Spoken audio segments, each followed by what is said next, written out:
तारीख थी 22 जनवरी 2022। हरियाणा के सोनीपत जिले के कन्नौड थाने में एक 22 साल की लड़की की गुमशुदगी की रिपोर्ट दर्ज कराई जाती है। रिपोर्ट दर्ज होते ही पूरे पुलिस महकमे में तहलका मच जाता है, क्योंकि गायब होने वाली लड़की ने कुछ समय पहले ही एग्जाम पास करके कनाडा की बड़ी यूनिवर्सिटी में एडमिशन पाते हुए जिले भर में चर्चा बटोरी थी। फिलहाल कनाडा में रहकर पढ़ाई कर रही थी। वो लड़की हाल में ही वापस हरियाणा आई थी। मामले की जांच के लिए ये केस क्राइम ब्रांच को सौंप दिया जाता है। महीनों तक जांच चलती रहती है, लेकिन पुलिस के हाथ खाली ही रहते हैं। मगर 9 महीने बाद एक ऐसी सच्चाई से पर्दा उठता है जिसे सुनकर हर किसी के होश उड़ जाते हैं। इस लड़की को प्यार हुआ था, मगर प्यार में उसे धोखा मिला है, और इस धोखे की इतनी बड़ी कीमत उसे चुकानी पड़ी कि किसी ने कल्पना भी नहीं की थी। पूरी कहानी सुनकर आप भी चौंक जाएंगे, और शायद आप भी प्यार करने से पहले 10 बार सोचेंगे। इस घटना को अंजाम देने के पीछे की वजह बहुत ही अजीब थी। तो आखिर क्या था इस घटना की पूरी कहानी? लड़की के साथ क्या हुआ था और घटना के पीछे की क्या थी वजह? चलिए जानते हैं सब कुछ डिटेल से इस वीडियो में। हम लोग हरियाणा की मशहूर मोनिका केस की बात कर रहे हैं। 22 साल की मोनिका हरियाणा के रोहतक जिले के बलंद गांव की रहने वाली थी। बचपन से ही मोनिका पढ़ने में काफी तेज थी, इसलिए परिवार वाले इसे बहुत आगे पढ़ाने का फैसला करते हैं। मोनिका भी उनकी उम्मीदों पर खरी उतरती है, लगातार पढ़ाई में बेहतर करती रहती है। एक समय बाद मोनिका कनाडा की यूनिवर्सिटी से पढ़ाई करने का फैसला करती है। परिवार वाले भी मोनिका के इस फैसले में उनका साथ देते हैं, मगर समस्या थी कि कनाडा जाने से पहले मोनिका को एक एग्जाम क्लियर करना था। इसी एग्जाम की तैयारी के लिए मोनिका अब अपने घर को छोड़कर हरियाणा के सोनीपत जिले के गन्नौर में रहने वाली अपनी मौसी के पास आ जाती है। मौसी के पास आने के पीछे का कारण था यहाँ रहकर मोनिका अच्छे से पढ़ाई कर सके। यहाँ रहते हुए मोनिका अच्छे से पढ़ाई करने लगती है, मगर इसी पढ़ाई के दौरान एक दिन उसकी नजर पड़ोस में रहने वाले एक लड़के से मिलती है। उस लड़के और मोनिका की आंखें चार होने लगती हैं, और देखते ही देखते दोनों एक दूसरे को दिल दे बैठते हैं, जिसे मोनिका पसंद करने लगी थी। उस लड़के का नाम था सुनील उर्फ चिला। बहुत जल्द मोनिका सुनील के प्यार में पड़ जाती है, और दोनों एक दूसरे को दिलो जान से चाहने लगते हैं। इस बीच मोनिका का एग्जाम भी आता है, और वो IELTS एग्जाम पास करने के लिए कनाडा जाने के लिए एलिजिबल हो जाती है। मोनिका की इस पर घर वाले बहुत ज्यादा खुश होते हैं। मोनिका की इस कामयाबी के चर्चे जिले भर में होते हैं। सभी कागजी कार्रवाई पूरी होने के बाद फाइनली अपनी पढ़ाई के लिए मोनिका 5 जनवरी 2022 को कनाडा चली जाती है। कनाडा जाकर मोनिका बिजनेस मैनेजमेंट का कोर्स करने लगती है। अभी मोनिका को आए कुछ ही दिन हुए थे कि सुनील फोन पर मोनिका को शादी करने के लिए जल्द से जल्द भारत बुलाने लगता है। सुनील की जिद के आगे मोनिका महज 17 दिनों के बाद कनाडा से वापस भारत आ जाती है। 17 जनवरी 2022 को मोनिका बिना अपने परिवार को बताए कनाडा से वापस हरियाणा आ जाती है। यहाँ आने के बाद वो अपने लवर सुनील से मिलती है, और ये दोनों चुपचाप दुनिया की नजरों से बचकर साथ रहने लगते हैं। फिर 19 जनवरी 2022 को मोनिका गाजियाबाद के आर्य समाज मंदिर में सुनील के साथ गुपचुप तरीके से शादी कर लेती है। शादी के अगले दिन यानी 30 जनवरी 2022 को मोनिका बिना किसी को बताए वापस कनाडा अपनी पढ़ाई में लग जाती है। अब अगले कुछ महीनों तक मोनिका कनाडा में ही रहती है, मगर उसके व्यवहार में काफी बदलाव आने लगता है। जब भी उसके परिवार वाले उसे फोन करते तो मोनिका अक्सर कॉल काट दिया करती, या फिर उनसे बातें करने को मना कर देती। ऐसा अप्रैल महीने तक चलता रहा। अप्रैल महीने के अंत तक स्थिति ऐसे बन जाती है कि मोनिका अपने परिवार के सभी रिश्तेदारों का फोन उठाना बंद कर देती है। यहाँ तक कि करीबी रिश्तेदारों के नंबर को ब्लॉक लिस्ट में डाल देती है।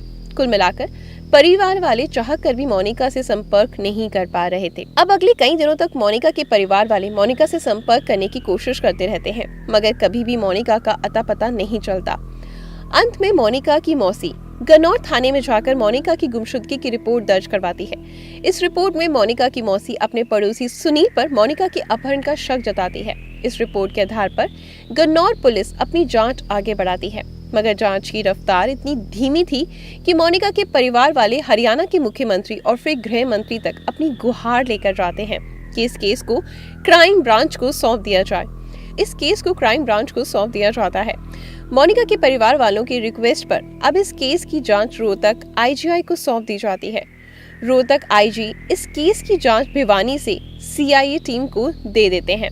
अब पुलिस सबसे पहले इस केस के प्राइम एक्यूज सुनील की तलाश में लगती है। काफी कोशिशों के बाद सुनील का कहीं अता पता नहीं चलता, मगर पुलिस वाले अपनी हिम्मत नहीं हारते, अपनी मेहनत जारी रखते हैं। कहीं से पुलिस को पता चलता है कि सुनील उत्तर प्रदेश में रह रहा है। बस इसी गुप्त सूचना के आधार पर पुलिस छापेमारी करके उत्तर प्रदेश से 2 अप्रैल 2023 को सुनील को गिरफ्तार कर लेती है।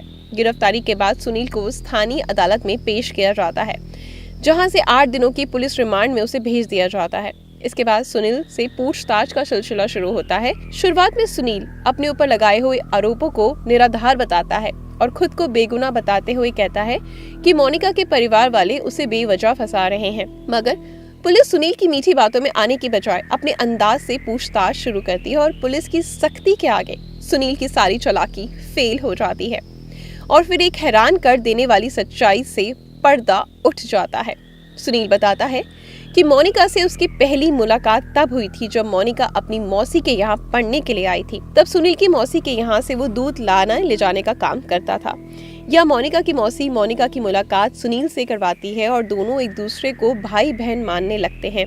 यहाँ तक कि रक्षाबंधन के मौके पर मोनिका सुनील को राखी भी बांधती है, मगर दोनों राखी के कसम को लंबे समय तक निभा नहीं पाते और पवित्र रिश्ते को दागदार करते हुए एक दूसरे के प्रेम में पड़ जाते हैं और चुपचाप शादी करने तक का फैसला कर लेते हैं। सुनील पुलिस की पूछताछ में खुलासा करता है कि मोनिका से शादी करने के 4 महीने बाद यानी अप्रैल महीने में एक बार फिर से उसे कनाडा से बुलाता है और साथ में उसी के साथ रहने लगता है। इस बात की जानकारी मोनिका अपने परिवार वालों को नहीं देती। यही वजह थी कि मोनिका ने अपने परिवार वालों से फोन पर बात करना अवॉइड करना शुरू कर दिया था और कई करीबी रिश्तेदारों को ब्लॉक भी कर दिया था। सुनील के खुलासे के मुताबिक सुनील और मोनिका दुनिया की नजरों से बचकर अगले कई महीनों तक साथ रहते हैं और समय समय पर ठिकाना बदलते रहते हैं। शुरू में तो इन दोनों में बहुत ज्यादा प्यार था, मगर समय के साथ रिश्तों में कड़वाहट आनी शुरू हो गई और ये कड़वाहट इतनी ज्यादा बढ़ गई कि अब हर पल इन दोनों में झगड़े होने लगे। इन्हीं झगड़ों के बीच किसी तरह दोनों साथ रह रहे थे, मगर 29 जून 2022 को जब सुनील मोनिका को लेकर अपनी गाड़ी से झाझरा स्थित फार्म हाउस की तरफ जा रहा था, तभी कार में इन दोनों की इतनी ज्यादा अनबन हुई कि सुनील कार में रखा अपना पिस्टल निकालता है और एक सुनसान जगह पर कार खड़ी करने के बाद 2 गोलियां मोनिका की खोपड़ी में मार देता है। सुनील के बयान के अनुसार गोली मारने के बाद वो लाश को अपनी कार की डिग्गी में डालता है और उसे अच्छे से कवर कर देता है। सुनील को समझ नहीं आ रहा था कि इस लाश को कहाँ ठिकाने लगाए, इसलिए वो अगला कदम उठाने से पहले लाश को इसी तरह से कार में छुपाकर अपने फार्म हाउस में चला जाता है और कार को पार्किंग में खड़ी करने के बाद उसे अच्छे से कवर कर देता है। वो लाश को ठिकाने लगाने की प्लानिंग का काम करना शुरू कर देता है। इसी दौरान उसे ख्याल आता है कि क्यों ना लाश को इसी फार्म हाउस में दफना दिया जाए। इसके बाद अगली सुबह सुनील अपने घर पर कुछ मजदूरों को बुलाता है और घर के अंदर लगभग 10 फीट गहरा गड्ढा खुदवाता है। मजदूर जब इस गड्ढे को खोदने के उद्देश्य के बारे में पूछते हैं तो सुनील उन्हें बातों में उलझाकर बस गड्ढा खोदकर जाने के लिए कह देता है। मजदूर ऐसा ही करते हैं। मजदूर के चले जाने के बाद सुनील बड़ी सावधानी से कार से शव को उतारता है और गड्ढे में दफना देता है।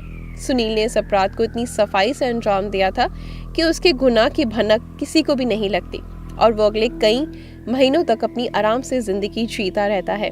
सुनील के इस खुलासे से सभी हैरान रह जाते हैं और फिर उसी को निशानदेही पर भिवानी क्राइम ब्रांच की टीम सुनील के फार्म हाउस पर छापा मारती है और मजदूरों की मदद से गड्ढा खुदवाया जाता है।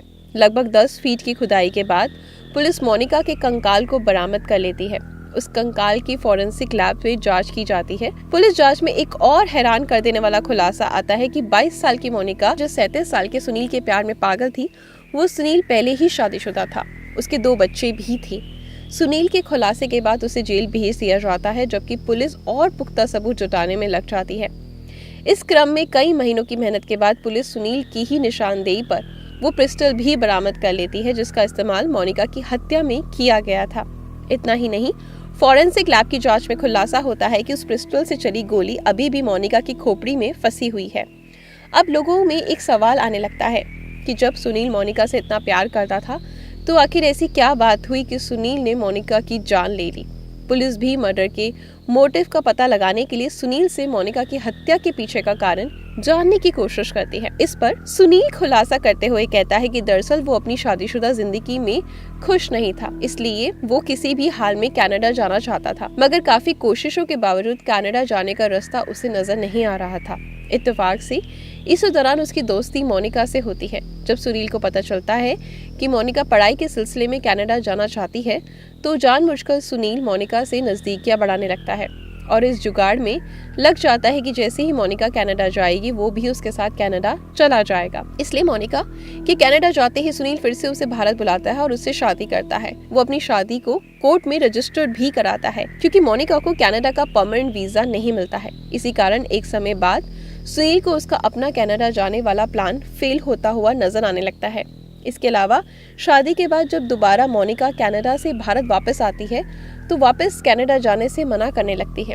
इस कारण सुनील को डर सताने लगता है कि अगर मोनिका वापस कनाडा नहीं गई तो उसका राज सबके सामने आ जाएगा और उसके कनाडा जाने का सपना कभी पूरा नहीं हो पाएगा। बस इसी के बाद वे अनबन बढ़ने लगती है। सुनील अक्सर मोनिका से कनाडा वापस जाने की जिद करता है, जबकि मोनिका किसी भी हाल में भारत में ही सुनील के साथ रहने की जिद करती है। बस इसी बात पर इन दोनों के रिश्ते बिगड़ने लगते हैं। यहाँ तक बिगड़ गए कि एक दिन तैश में आकर सुनील ने मोनिका की गोली मारकर हत्या कर दी और लाश को दबा दिया। सुनील अपने इस गुनाह को छुपाने की बेतोड़ कोशिश करता है, मगर वो लंबे समय तक ऐसा नहीं कर पाता और फाइनली 9 महीने बाद उसे गुनाह से उसके पर्दाफाश हो जाता है। फिलहाल इस केस की स्थिति की बात करें तो सुनील पर मोनिका के मर्डर के अलावा सबूत मिटाने, धोखाधड़ी के मामले चलाए जा रहे हैं। हैरानी तो इस बात की है कि सुनील पर पहले से ही हरियाणा के अलग अलग थानों में कई आपराधिक मामले दर्ज हैं, मगर अब तक उस पर कोई भी कार्रवाई नहीं हुई। फिलहाल सुनील जेल में बंद है, सजा के ऐलान का इंतजार कर रहा है। इस मामले में मोनिका के परिवार वालों ने 7 अन्य लोगों पर भी मोनिका की हत्या की साजिश में शामिल होने का आरोप लगाया है। फिलहाल पुलिस उन आरोपों को ही जांच रही है। इसके अलावा मामले में पुख्ता सबूत भी जुटाए जा रहे हैं ताकि अपराधी को कड़ी से कड़ी सजा मिल सके।